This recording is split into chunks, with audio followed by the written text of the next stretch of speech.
Hi, good morning, and welcome to the Celebrate podcast. I'm Lisa McGarry, co-owner of Celebrate Primary Care. Hey, I'm Della Tootin, the other owner of Celebrate Primary Care. We are live every Tuesday at 11 on Facebook and YouTube, and you can also listen to the podcast anywhere that you listen to podcasts, because I'm not going to try to list them. We always want to thank Elio with Fiesta Media for producing our show. Thank you, Elio. And today we are so excited to have Jason Hurst of Collier Companies with us today. Hello. Welcome. Hello. How are you guys? We're happy to have Glad you. to be here. It's fun. I know. Della, where's your inner Oprah? This is what she's like. My inner Oprah. So, Jason, we're going to start from the beginning. Right. I need to bring some tissues. Yes, they're on the side. Jason, thanks for being here with us today.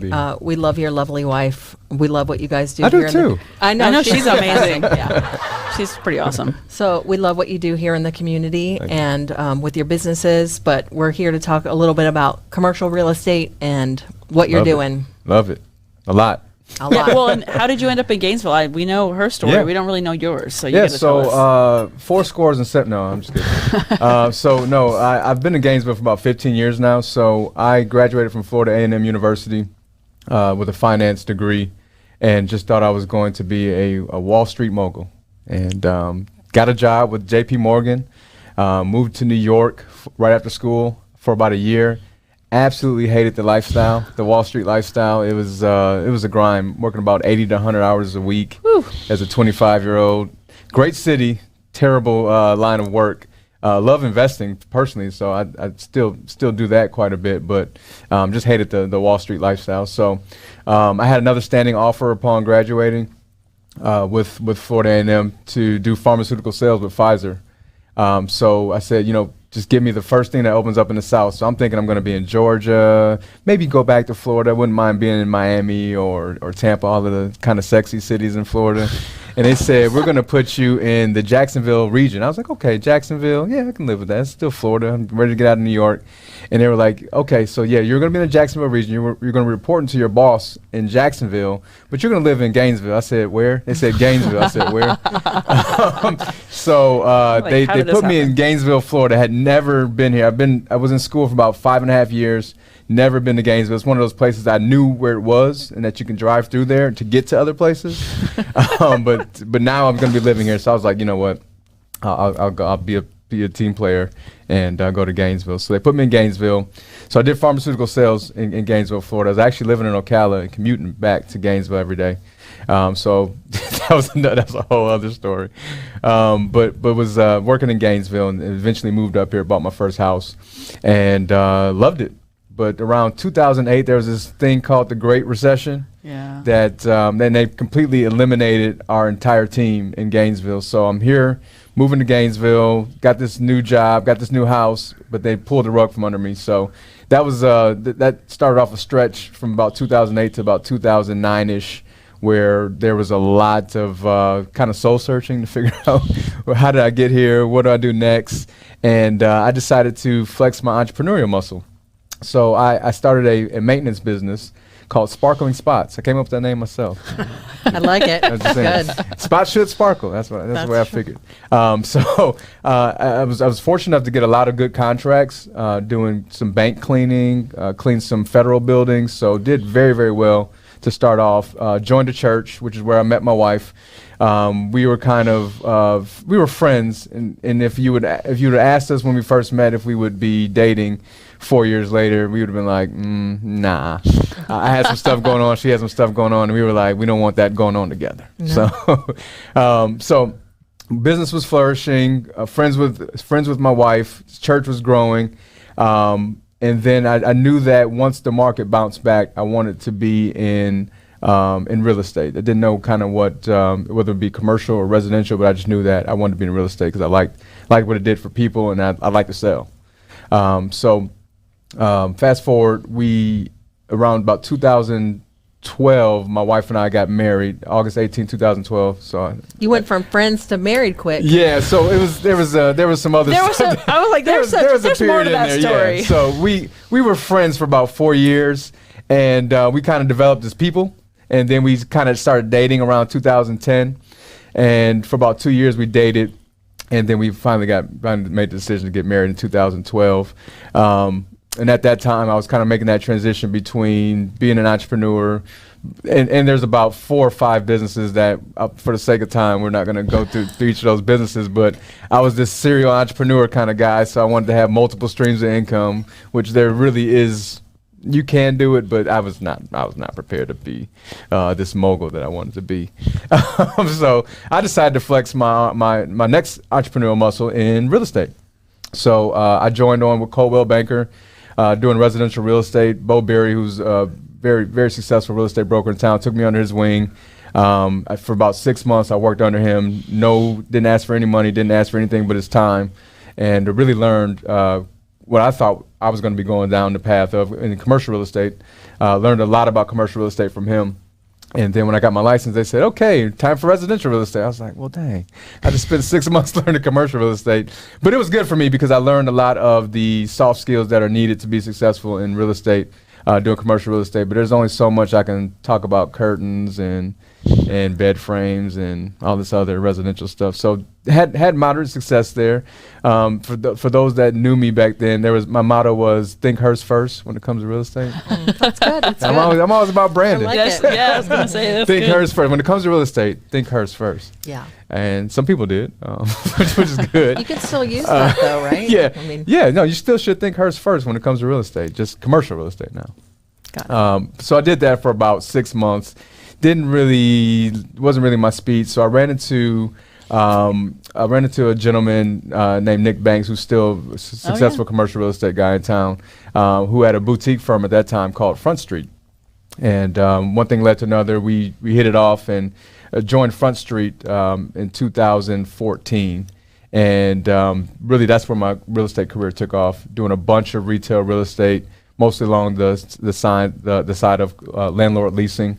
But did have some sales, which definitely padded the pocket very well for me to be able to compound my real estate business. But he ended up getting acquired in 2019 by a firm by the name of Avis & Young, which was a great firm, but for one reason or another, it really didn't create the platform that I needed to really experience what I wanted to experience in commercial real estate. So I joined Colliers in 2020, and I mean, it's probably the single best decision. Very thankful for my time with Avis & Young, with Nick. Nick was a mentor of mine, but joining Colliers was the best thing that happened in my commercial real estate career. So definitely. You do stuff in Tallahassee and stuff too, right? Yeah. So my team. So it's interesting to even say that I have a team now, but we had so much business that I really couldn't do it as a one-man band. So I really learned how to build a team. And now we're stretching from Tallahassee to Ocala, Tallahassee over to Gainesville and then down to Ocala with our team, doing a bunch of landlord leasing and now doing a lot of retail sales. So it's been a fun ride. Very interesting how organically it happened, but here we are now, and I'm trying to figure out how to do that and restaurants at the same time. Yes, Lord have yes. mercy. So if you guys have any pointers, let me know, because I haven't figured it out yet. restaurants are tough, but you guys do it well. Yeah. So Maple Street was a client of mine in 2015. They were actually one of my first clients. So we have this thing where somebody sits at the desk. We call it the listing line. So any calls that come in during that time, we are the broker of record for taking those calls, just to provide a level of service to get somebody on the phone and actually be able to speak to a human voice, which is rare these days. But Maple Street was calling in at that time, and Maple Street had started about 3 years prior to that in 2012, and they have a handful of listings at that time, and we were going to go over and look at one of the listings in town. It's the old Rose and Bowl space. I don't know if you guys remember, but it's now Taste. Mm-hmm. Oh yeah. Over on 34th Street.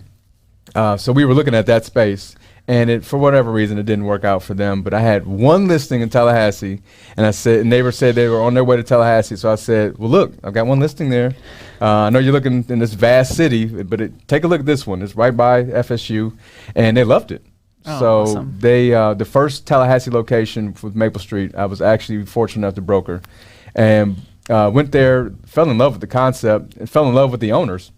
which were guys that kind of resonated with me. So the mission of Maple Street is to help people, serve others, be a part of the community. I was like, shoot, that's perfect. Yeah, that's like me and my wife's personal tagline. But fell in love with the concept. And during that time, you know, they came back a year later and said, we had a great experience with you. Let's look at Gainesville again now. And the first location that we brokered was the one in Butler Plaza, which fast forward we now own and bought back from them 4 years later. So it's very serendipitous how that worked out. But the more I went into Maple Streets, you know, in Jacksonville, in Gainesville, being a customer, it really resonated with me how they do business, because they're more of a civic organization more so than even a food place. But the food was really good too. So I was like, you're hitting the best of both worlds with their community involvement and the good food and the good coffee, because I drink more coffee than I probably care to talk about. I love that. I love that coffee club thing. I'm there every. So I was a coffee club member every single day. Yes. Your wife knows. Shout it out on that. Every day. It's great. So I'm not only an owner, I was also a client. So I definitely was one of the first coffee club members. So that put me in there quite a bit. So fell in love with the concept, fell in love with the owners, and at one point, when I was in high school, there was a organization I was part of called DECA. Mm-hmm. And one of the projects that I did with DECA was to open up a restaurant. That was and we went to state for that competition, so I was very proud of that. But the concept, it's funny, the concept that I came up with was Lottie Mae's Soul Food Cafe, named after my grandma. I may still use that, so. Yeah. Nobody take that. Strike that out, yeah, don't take that. Lottie Mae's Soul Food Cafe. That's cute. So I always had a dream to be a restaurant owner. And then in college, I used to always order packets for like Tropical Smoothie and Subway just to figure out what it took to be a restaurant owner, be a franchisee. But I kind of let, cares of life come up, had a wife, had a kid, kind of let that dream go by the wayside over the decades. But with Maple Street, I was like, well, this seems like something I would want to be a part of, because it is very, it's a great civic organization. It's really giving back to the community. And then B, the food is fantastic. Like, how do I get down? And at that time, they didn't have a franchise system, so they were kind of figuring it out themselves too. So my wife and I were actually the first people to actually sign up as franchisees. So we were pioneers in that sense. But went through the process. We had to read 3 great books: Good to Great, Raving Fans, which is still, I probably read that once a year now. Yeah, great book. And then Crucial Conversations: How to Communicate When the Stakes Are High. And then we had to work in a restaurant for 3 days. And after all this stuff that we did over that process, I loved it even more. So we raised the money, long story short, we raised the money to open up the Tioga location. And then they came to us during that time and said, look, we've got a corporate store in town and we've got a franchise store in town now. So it doesn't make sense to have, one of each. One store being run this way, one store being run this way. Why don't we just figure out a way for you to raise the money to do that? So I was like, okay, here we go. Now I got $200,000 that I got to raise, but might as well do it. And sure enough, we figured it out and were able to buy the existing location too. So we got 2 for 1, August 2nd, 2018. So we're coming up on our 3-year anniversary of owning both stores. Congratulations! Yeah, we're very excited about that. Yeah, that's awesome. Yeah, it's fun. So what is your passion? Like, you have a lot of things going on, and I think that's cool, like doing a bunch of different things, but what is it for you? Yeah, for me, I like getting the best out of people. So for me, when I joined real estate, I wanted to see entrepreneurs thrive, because I knew how many challenges that I had when I was trying to get into entrepreneurs, trying to figure it out, trying to maximize my profits. So for me, real estate is a tool for people to be successful in business. So that's why I'm passionate about helping people find the most optimal place, because, now that I'm also an entrepreneur with restaurants, that's a very key part of the process. So and then also you can use real estate as a tool to make the city better. So we got all of these fun concepts. I love working with them because I'm eventually going to be a customer. As a local resident of Gainesville, right. I like to find people great spaces so I can go in and be a Enjoy customer it as well. too. Yeah. So you increase the quality of life. It's a tool for increasing the quality of life when it comes to real estate. When it comes to restaurants, I don't know that I would own a restaurant if it wasn't for Maple Street. Because there's a bunch of restaurants that have good food. My wife and I, we're foodies. There's a bunch of restaurants that have great food, but we don't want to be an option. We want to be a destination. the reason why we do that is so we can have a space where people can come and connect. I have a bunch of my meetings there now. We like to see other people that have a bunch of their meetings now. We've met some of our closest friends like Lisa in the restaurant because it's just a place where people can come, connect, commune, build relationships. And that's why I like Maple Street, because they are really fostering that whole connection once you walk in there. So we're asking questions that some people find it very personal, but we do that because when you shout it out, you're like, oh, that's the answer I gave, or that's an answer I would have thought of. Or we got these big open area seating. When you walk in there, you see these open area seating styles, so people can sit down with strangers and really connect. And people connect over food and coffee all the time. Yeah. So well, and at the Tioga store, your wife knows everybody's name that comes in there. She has this gift. She is amazing to connect with people that I have never seen before. In 5 minutes, she will have your whole life story, and she comes back to tell me about these people. I was like, well, how long did you spend with these people? They just were at the counter. I'm like, how in the world do you get this life story at the counter? Because she's got such a gorgeous smile, and she's just like, she loves that stuff. She asks great questions. I mean, she's amazing. So, some of the questions that you were saying, people are like a little bit kind of put off-ish. Yeah, is like your favorite movie as a kid, like your first car. Yeah. What are some of the other ones that were? If you were starting a movie, who would play you in that movie? Yeah. That's very interesting to see. You don't like that question? I love that question, but some of the people, who I think would play me, I've gotten Kevin Hart. Some people say Kevin Hart could play me. One of my good friends says Anthony Mackie, who was one of the Marvel superheroes. Before he passed away, Chadwick Boseman, I've heard. I absolutely agree with that. He was so fantastic. I would do Chadwick Boseman, rest in peace to him. But then some of the people that you hear, and then you look at their face and their being, and you're like, how'd you come up with that? Yeah. It's good to have a dream. Right. All right. Or please don't tag me with that person. That's what I think. So it's interesting to hear those things, and then around election time it got a little weird, but we'll leave that one alone. But it's good to hear people's answers and really use that as a tool to connect with people. So absolutely. So if we were to promote what you do in commercial real estate, is it more? You do more leasing, you do more selling, like what do you like to do, like what kind of gets you excited? So I do probably about 60% leasing now. When I first started my career, it's probably more 80% leasing. Because of the state of where the market is right now, it has kind of shifted to about 40% sales, just because money is still relatively cheap. People are scared about inflation.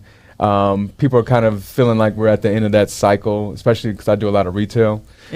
So people are really starting to see what their property is worth and really trying to test the market. And people are buying it. People are still buying retail. I've done a bunch of office sales this year, which is pretty interesting. We didn't know what office was going to do heading out of the pandemic, but it has been extremely resilient. We're very pleased, and our clients are very pleased with what we've been able to either find them or as a buyer or get the price for as a seller. So I'd say we're about 60 to 40 leasing being 60 and 40 being sales. Yeah. So is that, you like that split, or what do you really? Honestly, I like, and this is going to sound cliche, I like getting the best value to get whatever that looks they like. Need. Whatever they need, and coming up with solutions. So I've got a client that I can think of specifically now. I've converted a lot of people to think buying now rather than traditionally they'd be sellers, and really empower them to do that. So I like finding whatever the value is, the best value is for the bang for the buck, because you're gonna have this, let's just call it $10,000 outlay.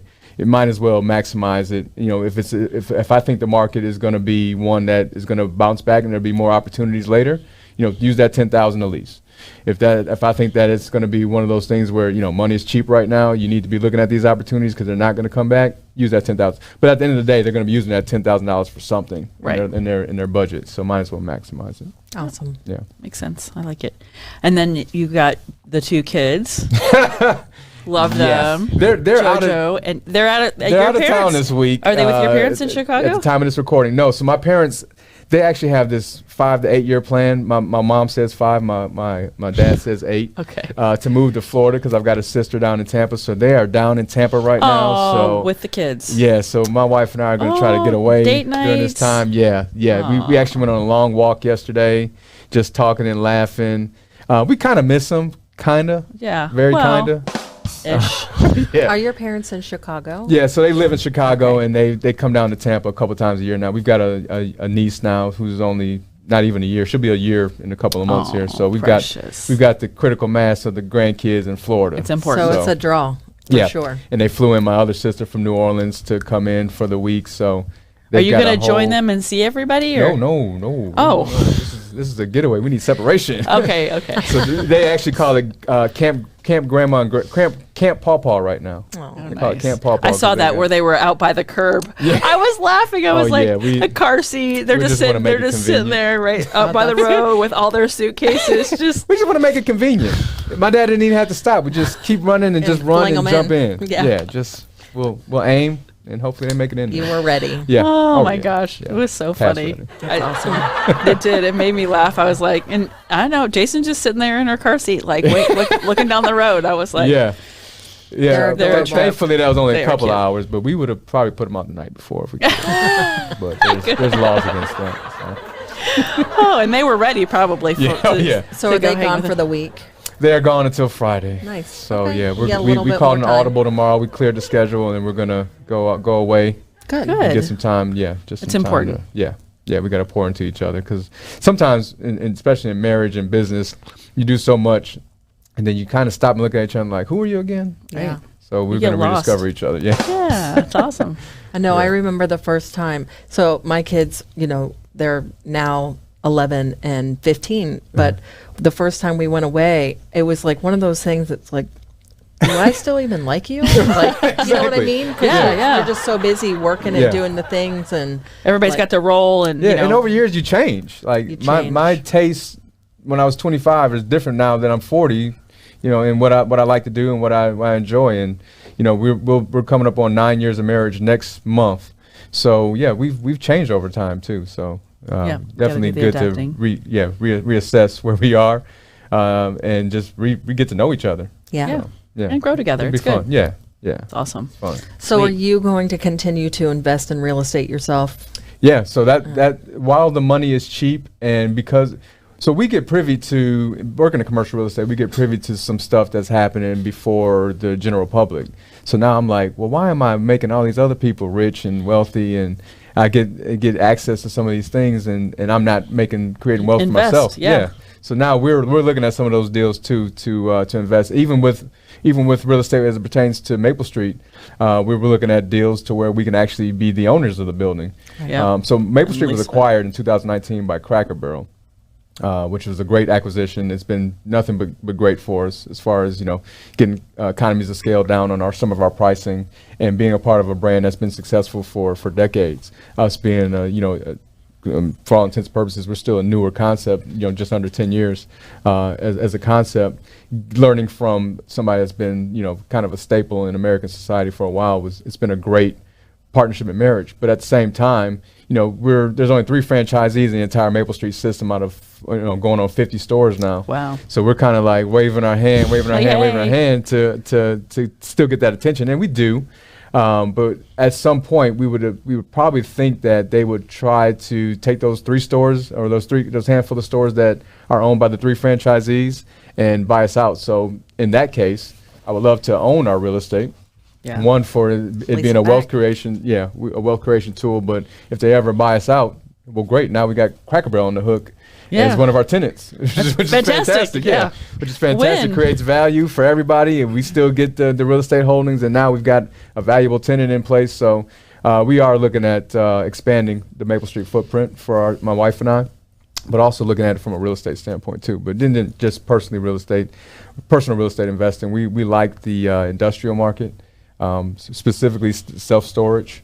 We think that's going to take off, especially with all of the e-commerce concepts, not just the 800-pound gorilla, which is Amazon, but a bunch of other people are really using Step industrial into as a tool to grow. And there's pent-up demand there in Florida specifically, but also the retail market. We think that experiential retail is still here to stay. There's some things that are Amazon-proof, restaurants being one of them, which we are bullish on too. So we're looking. Good, that's awesome. Well, thank you for being with us today. Yeah, happy this to have is you. so fun. Yes. And the health tip. So the health tip. Yes. So I think that, you started out in the financial world and you're still continuing down that with the entrepreneurship.